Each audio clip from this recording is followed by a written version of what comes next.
Hello students, welcome to learning point. आज हम आपके लिए एक न्यू स्टोरी लेकर आए हैं। यदि आपको हमारी स्टोरी पसंद आती है तो प्लीज़ वीडियो को लाइक शेयर कमेंट ज़रूर कीजिएगा। बरसों पुरानी बात है, एक गांव में देवदत्त नाम का ब्राह्मण अपनी पत्नी देवकन्या के साथ रहता था।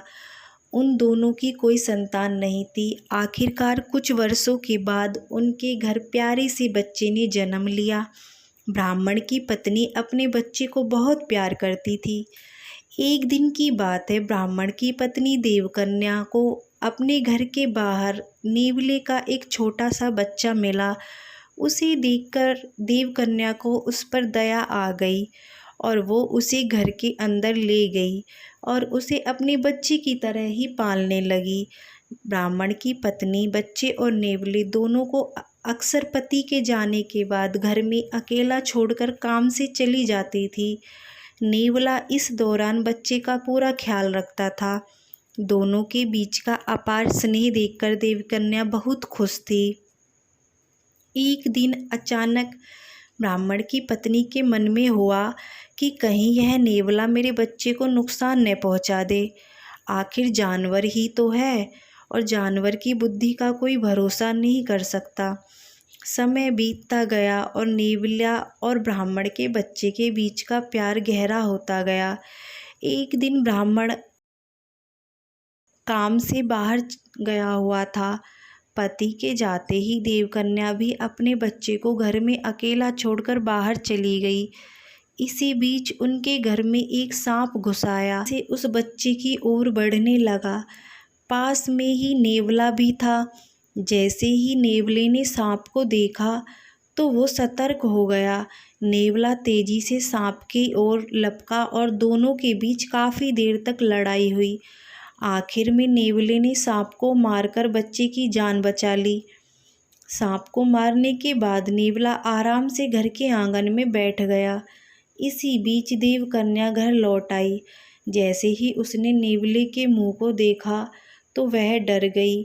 नेवले का मुंह सांप के खून से लथपथ था, लेकिन इस बात से अनजान देवकन्या ने मन में कुछ और ही सोच लिया। वो गुस्से से कांपने लगी। उसे लगा कि नेवले ने उसके प्यारे बेटे की हत्या कर दी है। यही सोचते सोचते ब्राह्मण की पत्नी ने एक लाठी उठाई और उस नेवले को पीट पीट कर मार डाला।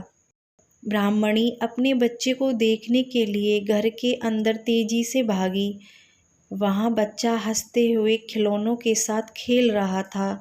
इसी दौरान उसकी नज़र पास में मरे पड़े सांप पर गई। सांप को देखते ही देवकन्या को बहुत पछतावा हुआ।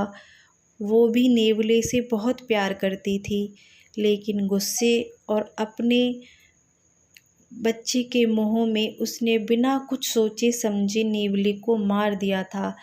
अब ब्राह्मण की पत्नी ज़ोर ज़ोर से रोने लगी, लेकिन तब तक बहुत देर हो चुकी थी। उसी समय ब्राह्मण भी घर लौट आया। वह पत्नी की रोने की आवाज़ सुनकर दौड़ता हुआ घर के अंदर गया। उसने पूछा, देवकन्या तुम क्यों रो रही हो? ऐसा क्या हो गया?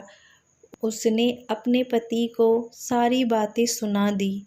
नेवले की मौत की बात सुनकर ब्राह्मण देवदत्त को बहुत दुख हुआ। दुखी मन से ब्राह्मण ने कहा, तुम्हें बच्चे को घर में अकेला छोड़कर जाने और अविश्वास का दंड मिला है। कहानी से सीख क्या मिली हमें?